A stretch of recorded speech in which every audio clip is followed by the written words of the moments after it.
رمضان المبارک میں کون سی نفلی عبادت کریں؟ اور ایک ساتھی کا سوال ہے کہ آج کل جیسے مہنگائی ہے تو بہت زیادہ تنگ دستی ہے، غربت ہے، پریشانی ہے، کون سا عمل کریں جس سے غربت دور ہو، برکت ملے؟ اور ایک ساتھی سوال کر رہے ہیں کہ کون سا عمل ہے جس سے اللہ رب العزت ہمیں جنت عطا فرمائے گا اور جہنم سے آزاد کرے گا؟ اس پر سارے جو سوال ہیں اس پر حضرت امام غزالی رحمۃ اللہ علیہ نے جو بیان کیا وہ ایک دو باتیں آپ کے سامنے عرض کرتا ہوں، آپ کے تینوں سوال جو ہے نا ان کا جواب آ جائے گا۔ بسم اللہ الرحمن الرحیم۔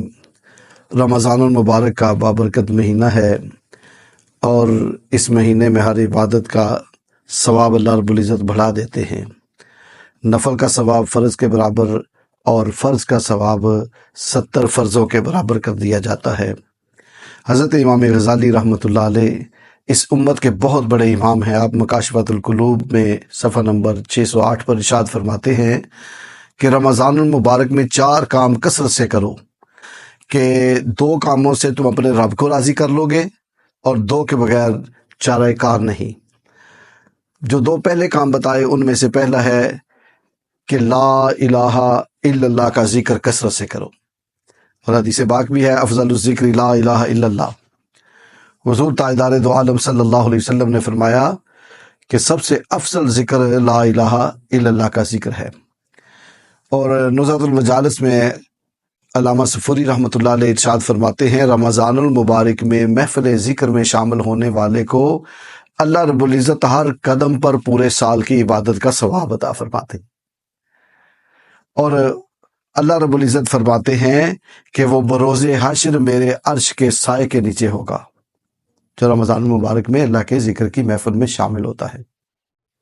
اور یہ ذکر ایسا ذکر ہے، حضور فرماتے ہیں کہ جب کوئی شخص لا الہ الا اللہ پڑھتا ہے تو زمین و آسمان ثواب سے، نیکیوں سے بھر جاتے ہیں۔ اللہ اکبر۔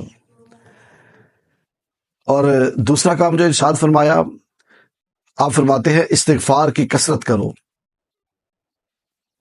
استغفار بھی بہت بڑی عبادت ہے، اللہ رب العزت کو راضی کرنے کا ذریعہ ہے، اللہ رب العزت کی بارگاہ سے بخشش حاصل کرنے کا ذریعہ ہے، اللہ تعالیٰ کی معرفت اور قرب حاصل کرنے کا ذریعہ ہے۔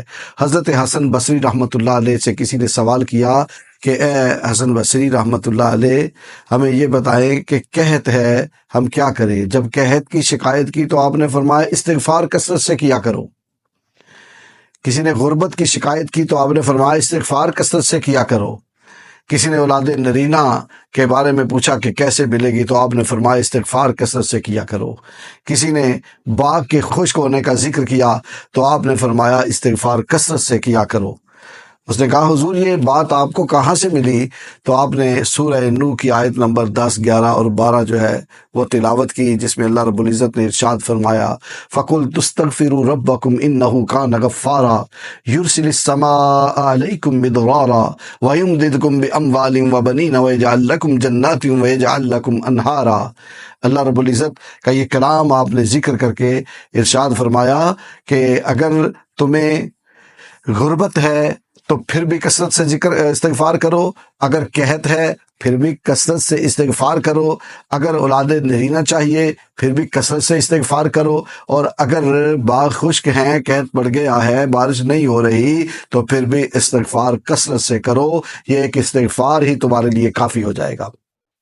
اور یہ حسن بصری رحمۃ اللہ علیہ چھوٹی کوئی شخصیت نہیں، عام بندے نہیں ہیں۔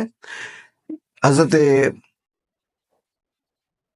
فرید الدین عطار رحمۃ اللہ علیہ تذکرۃ الاولیاء میں ارشاد فرماتے ہیں کہ یہ حضرت حسن بصری رحمۃ اللہ علیہ وہ ہستی ہیں کہ انہوں نے نبی پاک صلی اللہ علیہ وآلہ وسلم کے گھر میں پرورش پائی ہے، اور حضرت ام سلمہ سلام اللہ علیہا حضور کی پیاری زوجہ محترمہ جو تھی، ان کی کنیز حضرت حسن بصری کی والدہ تھی، اور جب وہ گھر میں کام کر رہی ہوتی، خدمت کر رہی ہوتی تو حسن بصری دودھ پیتے بچے تھے، حضرت ام سلمہ ان کو اپنی گود میں اٹھا لیتی۔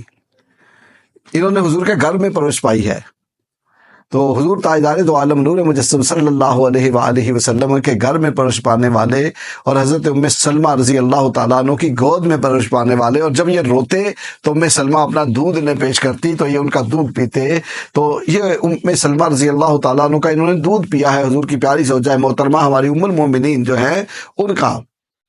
تو آپ فرماتے ہیں کہ اگر تمہیں اولادیں لینا چاہیے، قحط سے نجات چاہیے، غربت سے نجات چاہیے، اگر باغ کے خشک ہونے سے نجات چاہیے تو پھر استغفار کرو۔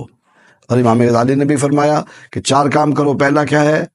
لا الہ الا اللہ کا ذکر کرو، دوسرا فرمایا استغفار کرو، اور رمضان میں جو تم عبادت ایسی کرو گے اس کا ثواب دوسری عبادتوں سے بڑھ جائے گا۔ اور آخری بات کروں، فرمایا 2 کام ایسے ہیں جن کے بغیر تمہارا چارہ کار نہیں، یعنی پہلا کام یہ ہے کہ رمضان میں کثرت سے اللہ سے جنت کی التجا کرو، اور دوسرا ہے جہنم سے پناہ مانگو۔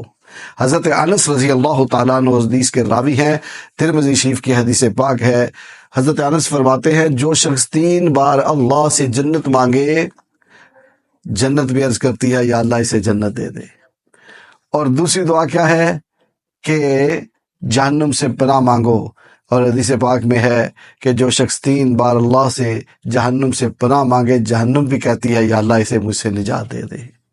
اللہ اکبر۔